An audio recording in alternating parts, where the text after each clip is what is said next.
네, 오랜만입니다. 네. 네. 자, 최근 그 SNS를 통해서 보수당 선거 패배에 대한 단상을 전하셨는데, 한때 보수 정당에 몸 담아 계셨으니까 어떤 점이 좀 안타깝고 답답하고 이렇게 느끼셨습니까? 글쎄 뭐 안타깝고 답답하게 느낀 건 없고요. 예. 한마디로 이거는 보수의 그 유권자들이 레드카드를 던진 거기 때문에 이 보수 정당으로서는 그 의미를 알아야 되는 거죠. 그래서 그 의미를 제대로 이제 알지 못하고 지금 보수 정당으로서의 그 전신 또는 그 모든 역사가 의심스러울 정도의 그 현 상황을 보여준다는 거, 이게 문제라고 보겠죠. 뭐 안타깝고 답답한 것이 아니라 그만큼 지금 자유한국당이 보수 유권자들의 뜻을 대표하는 정당이 아니다, 이렇게 봐야 되겠죠. 레드카드 방금 말씀하셨는데요. 그 박근혜 탄핵, 대선 패배에 이어지는 이때 벌써 레드카드 받은 거 아닙니까? 글쎄, 그거는 이제 제가 보기에는 네. 그 당시에 그 레드카드라고 보기는 그 당시에 이제 보수 유권자들은 그 현상에 대해서 박근혜 전 대통령이 매우 무능했다는 것에 놀랬고, 예. 그다음에 박근혜 전 대통령이 그 수많은 위기의식의 신호에도 박근혜 전 대통령이 거의 그 무반응으로 일관했다는 것에도 놀랬지만은 한마디로 정당의 역할이 전혀 작동되지 않았다는 예. 것에 대해서 분노했습니다. 그래서 그 당시에 그 레드카드라기보다는 한마디로 뭐라고 할까요? 옐로 카드라고 보면 될까요? 글쎄, 옐로 카드 뭐 그렇게 볼 수 있겠죠. 그걸 굳이 뭐 옐로 레드로 뭐 굳이 나눌 필요는 없다고 봅니다. 아니, 그 레드카드, 정도로, 레드카드를 그 말씀을 하셔가지고 제가 옐로카드 물어봤고, 왜냐면 옐로카드면은 정신을 차렸어야 되는데 그때 정신을 못 차렸기 때문에 이번에 그 작가님이 말한 레드카드를 받지 않았냐, 이런 의미에서 여쭤봤어요. 네, 그럼 그렇게 해석하세요. 예. 자, 뭐 많은 언론에서 보수 세력의 뭐 괴멸이다, 몰락이다 이렇게 얘기하고 있는데, 다시 재건할 방법은 있을까요? 보수의 유권자들의 뿌리는 저는 분명히 있다고 생각합니다. 예. 우리가 이제 보수와 진보가 서로의 그 균형이 필요하겠죠. 이 보수 세력이라는 건 이른바 정착하고 뿌리를 내리면서 살고자 하는 점진적인 하나의 개혁을 원하는 사람들이고, 진보주의자들은 여행을 떠나면서 그 별을 바라보는 뭐 그런 이제 서로의 차이는 있습니다만, 예. 기본적으로 그럴 때 한 사회가 건강하게 가기 위해서는 두 세력이 서로가 균형을 잡을 필요가 있는 거죠. 그런 점에서 이번 선거에서는 보수 유권자들은 건재했다. 그리고 보수 유권자들의 그 심판으로 지금 자유한국당이 완전히 폭삭 망했다, 이렇게 보는 게 정확하다, 이렇게 생각됩니다. 그럼 뭐 2년 뒤 총선에서 자유한국당이 의미 있는 성적을 거두려면 그 네. 2년 있는 동안에 돌아선 네. 보수 유권자들의 마음을 다시 돌려야 될 거 아니겠습니까? 보수 유권자들이 원하는 거는 이제 완전한 인적 청산이다, 이렇게 예. 생각합니다. 예. 보수 정당이 필요하고 또 보수 정치인이 필요하지만 그러나 너희들은 아니다, 이렇게 이제 그 판단을 한 거고, 또 이번에 제가 아는 많은 보수 유권자들이 상당히 전략적인 투표를 했습니다.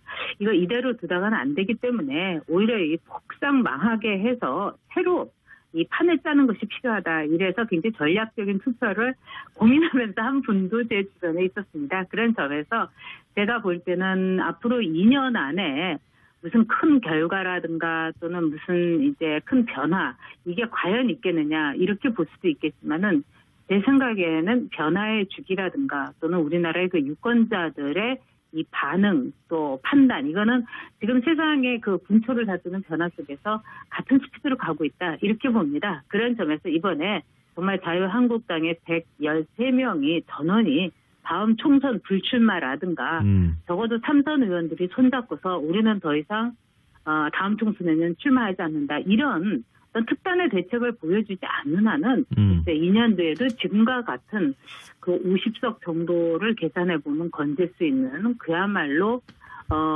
아주 그 하나의 어떤 지역의 특정 지역에서만 생존이 가능한 그런 정당으로서 남을 수밖에 없겠죠. 그거는 보수 정당이 아닌 거죠.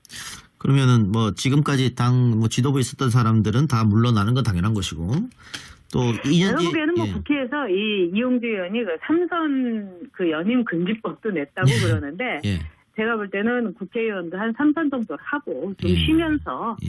지하철로 하루 종일 다녀보고 또 평범한 도서관에서 시간도 보내고 이러면서 다시 돌아와야지 지금처럼 국회의원에게 지나치게 많은 권한과 또 국민의 뜻을 모두 담은 나홀로 헌법기관으로서의 권리는 주되 책임을 묻지 않는 이런 제도 아래서는 저는 3선 연임이라든가 뭐 내리 4선 이런 거는 우리 유권자들이 지향해야 된다고 생각합니다. 근데 이번에 자유한국당의 경우는 제가 볼 때는 초선도 참 초선 같지 않은 거의 3선 연임 초선들도 많기 때문에 국민들의 뜻에 맞게 뭐 지금 당장 사퇴하라고 요구하는 분도 계시지만은 예, 예. 2년 뒤 총선 불출마를 전원이 선언하는 것이 필요하다. 저는 이렇게 봅니다. 현실적으로 그게 가능하겠습니까? 제가 보기에는 아주 불가능한 일도 아니죠. 그래요? 왜 그러냐면 어차피 자유한국당이 예. 전체적으로 볼 때 113명이 함께 가긴 전 힘들다고 봅니다. 그래서 뭐 쪼개질 수도 있고 뭐 분열될 수도 있고 그런데 그 안에서 누가 먼저 희생하느냐. 즉 지금의 그 보수 개혁이라든가 보수를 보수하는 진정성을 보여주기 위해서는 예. 딱 답은 하나밖에 없습니다. 예. 얼마나 희생하느냐. 그리고 그 희생이 진짜 그 보수를 보수하는 데 있어서의 정말 적절한 방법이냐. 이 점을 요구하고 있기 때문에 그 점에 부응하는 이들은 글쎄 다다음 총선에서 다시 돌아올 수 있는 거고 또 한국 보수 정치에서 그 흔적을 남길 수도 있는 뭐 그런 상황은 저는 있을 거다 이렇게 생각합니다. 예, 그 지금 자유한국당에서 김성태 원내대표가 낸 혁신안을 보면 뭐 중앙당 네. 해체, 당명 교체, 외부인사 영입 이런 건데 네. 뭐 과거에 어쨌든 다 했던 거긴 합니다만은 이 지금 혁신안에 대해서는 어떻게 보세요?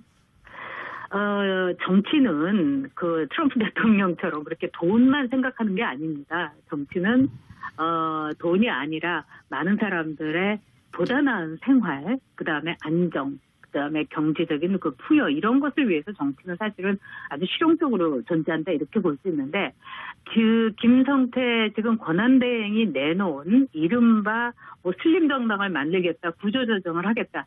이거는 무슨 저기 회사를 대상으로 한 하나의 개혁안이지 정당에 대한 개혁안이 전혀 아닌 거죠. 그리고 뉴 노멀이라는 단어가 저는 전혀 와닿지 않고 이게 도대체 무슨 뜻인가. 저도 뭐 이렇게 뭐 영어를 현지인처럼 하는 사람은 아닌데 그걸 알아들을 수 있는 과연 우리 국민은 있을 거면 진짜 외국인도 뭐 영어 사용자들도 모를 거 아닙니까? 예. 그만큼 현실과 또는 진정한 그 어떤 개혁에서 떨어져 있다. 이렇게 봐야 되겠죠. 그래도 뭐 그 내부 인사들이 어쨌든 개혁은 하기 어려울 테니까 여러 가지 안 중에 외부 인사를 영입해서 비대위 구성해서 정권을 위임한다. 이거는 뭐 괜찮은 혁신안 아닙니까?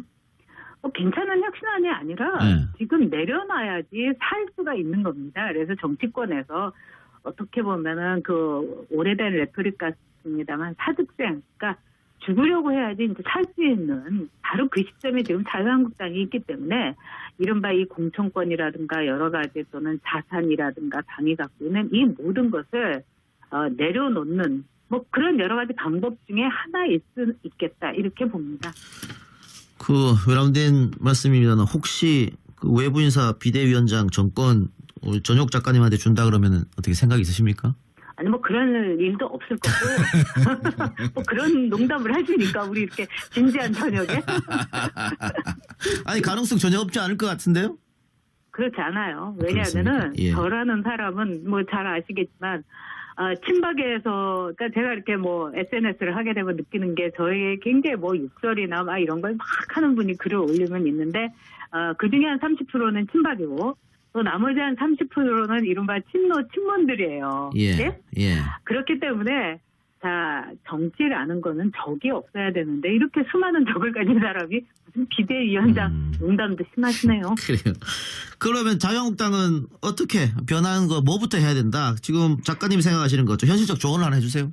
제가 보기에는 일단 함께 할 수 없다면은 이제 어떻게 찢어지느냐도 좀 생각을 할 필요가 있다고 생각을 봅니다. 그리고 지금 자유한국당이 결국은 이제 그 경북과 경남 일부 지역은 아마 살아남을 거라고 생각을 할 겁니다. 다음번 총선에서. 예. 그렇기 때문에 이분들이 자유한국당의 그 미래에 대해서 생각과 그다음에 다음번에 나는 도저히 살아남을 수 없고, 그 다음에 굉장히 부끄러운 정치를 했고, 뭐 진정한 또 반성을 하는 분들하고 함께 가기는 힘들지 않겠는가. 그래서 정말 어떻게 보면은 각자의 갈 길을 가는 것도 또 하나의 그 개혁의 시작이 될 수 있다. 우리가 창조적인 파괴라는 말을 하는데, 그런 점에서 미래를 위한 어떤 분당이라든가 각자의 갈 길을 가는 그런 방향으로밖에 갈 수 없지 않을까. 개인적으로는 그런 생각이 듭니다. 이게 다 뭐 보수 정당이 비슷한 보수 정당이 다 합쳐서 덩치를 키우는 거는 안 되는 거고 오히려 찢어야 된다. 아니 그러고 나서 서로 이제 분열하고 다시 모이고 다시 뭉치고, 뭐 예. 이렇게 될 수 있는 거죠. 네네. 왜냐하면 또 지금 굉장히 많은 야당에서 지금 뭐 이동영 앵커도 보시겠지만 모든 야당이 다 문제를 안고 있습니다. 지금. 예. 그렇기 때문에 뭐 빅뱅이라든가 뭐 빅텐트라든가 뭐 정계 개편이라든가 이 모든 가능성 속에서 결국은 이런 격변기에는 위기의식을 얼마나 갖고 그 위기에 정말 빠르게 대처하느냐 이런 사람들이 살아남기 때문에 또 그런 점에서 정치권에서의 새로운 그 주류 또는 새로운 집단이 나타날 수 있을 겁니다. 알겠습니다. 작가님 오늘 말씀 여기까지만 듣겠습니다. 네, 감사합니다. 네, 고맙습니다. 지금까지 전효국 작가였습니다. 네, 오랜만입니다. 네. 네. 자, 최근 그 SNS를 통해서 보수당 선거 패배에 대한 단상을 전하셨는데, 한때 보수 정당에 몸 담아 계셨으니까 어떤 점이 좀 안타깝고 답답하고 이렇게 느끼셨습니까? 글쎄 뭐 안타깝고 답답하게 느낀 건 없고요. 예. 한마디로 이거는 보수의 그 유권자들이 레드카드를 던진 거기 때문에 이 보수 정당으로서는 그 의미를 알아야 되는 거죠. 그래서 그 의미를 제대로 이제 알지 못하고 지금 보수 정당으로서의 그 전신 또는 그 모든 역사가 의심스러울 정도의 그 현 상황을 보여준다는 거, 이게 문제라고 보겠죠. 뭐 안타깝고 답답한 것이 아니라 그만큼 지금 자유한국당이 보수 유권자들의 뜻을 대표하는 정당이 아니다. 이렇게 봐야 되겠죠. 레드카드 방금 말씀하셨는데요. 그 박근혜 탄핵, 대선 패배에 이어지는 이때 벌써 레드카드 받은 거 아닙니까? 는 이제 완전한 인적 청산이다. 이렇게 예. 생각합니다. 예. 보수 정당이 필요하고 또 보수 정치인이 필요하지만 그러나 너희들은 아니다. 이렇게 이제 그 판단을 한 거고 또 이번에 제가 아는 많은 보수 유권자들이 상당히 전략적인 투표를 했습니다. 이거 이대로 두다가는 안 되기 때문에 오히려 이 폭삭 망하게 해서 새로 이 판을 짜는 것이 필요하다. 이래서 굉장히 전략적인 투표를 고민하면서 한 분도 제 주변에 있었습니다. 그런 점에서 제가 볼 때는 앞으로 2년 안에 무슨 큰 결과라든가 또는 무슨 이제 큰 변화 이게 과연 있겠느냐 이렇게 볼 수도 있겠지만은 제 생각에는 변화의 주기라든가 또는 우리나라의 그 유권자들의 이 반응 또 판단 이거는 지금 세상의 그 분초를 다투는 변화 속에서 같은 스피드로 가고 있다 이렇게 봅니다. 그런 점에서 이번에 정말 자유한국당의 113명이 전원이 다음 총선 불출마라든가 적어도 삼선 의원들이 손잡고서 우리는 글쎄 그거는 이제 제가 보기에는 네. 그 당시에 그 레드카드라고 보기는 그 당시에 이제 보수 유권자들은 그 현상에 대해서 박근혜 전 대통령이 매우 무능했다는 것에 놀랬고 예. 그다음에 박근혜 전 대통령이 그 수많은 위기의식의 신호에도 박근혜 전 대통령이 거의 그 무반응으로 일관했다는 것에도 놀랬지만은 한마디로 정당의 역할이 전혀 작동되지 않았다는 예. 것에 대해서 분노했습니다. 그래서 그 당시에 그 레드카드라기보다는 한마디로 뭐라고 할까요? 옐로 카드라고 보면 될까요? 글쎄 옐로 카드 뭐 그렇게 볼 수 있겠죠. 그걸 굳이 뭐 옐로 레드로 뭐 굳이 나눌 필요는 없다고 봅니다. 아니 레드카드 그 정도로 레드카드를 그 말씀을 하셔가지고 제가 옐로 카드 이제 물어봤고 왜냐 옐로 카드면은 정신을 차렸어야 되는데 그때 정신을 못 차렸기 때문에 이번에 그 작가님이 말한 레드카드를 받지 않았냐 이런 의미에서 여쭤봤어요. 네, 그럼 그렇게 해석하세요. 예.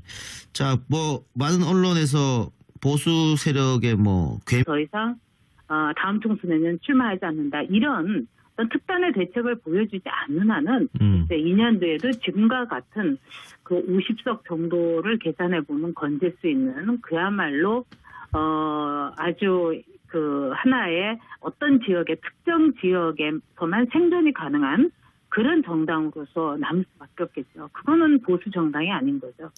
그러면은 뭐 지금까지 당 뭐 지도부에 있었던 사람들은 다 물러나는 건 당연한 것이고 또 2년 제가 뒤에 보기에는 뭐 국회에서 이 이용주 의원이 그 삼선 그 연임 금지법도 냈다고 그러는데 예. 제가 볼 때는 국회의원도 한 3선 정도 하고 좀 예. 쉬면서 예. 지하철로 하루 종일 다녀보고 또 평범한 도서관에서 시간도 보내고 이러면서 다시 돌아와야지 지금처럼 국회의원에게 지나치게 많은 권한과 또 국민의 뜻을 모두 담은 나홀로 헌법기관으로서의 권리는 주되 책임을 묻지 않는 이런 제도 아래서는 저는 삼선 연임이라든가 뭐 소멸이다, 몰락이다 이렇게 얘기하고 있는데 다시 재건할 방법은 있을까요?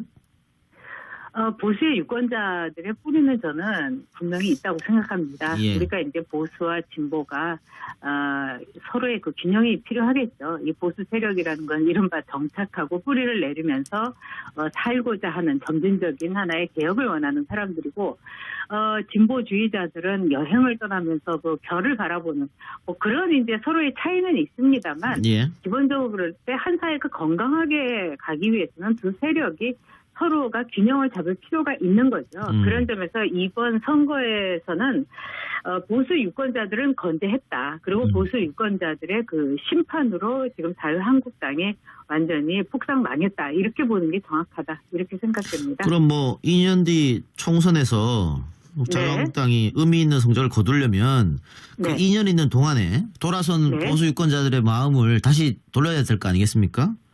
보수 유권자들이 원하는 건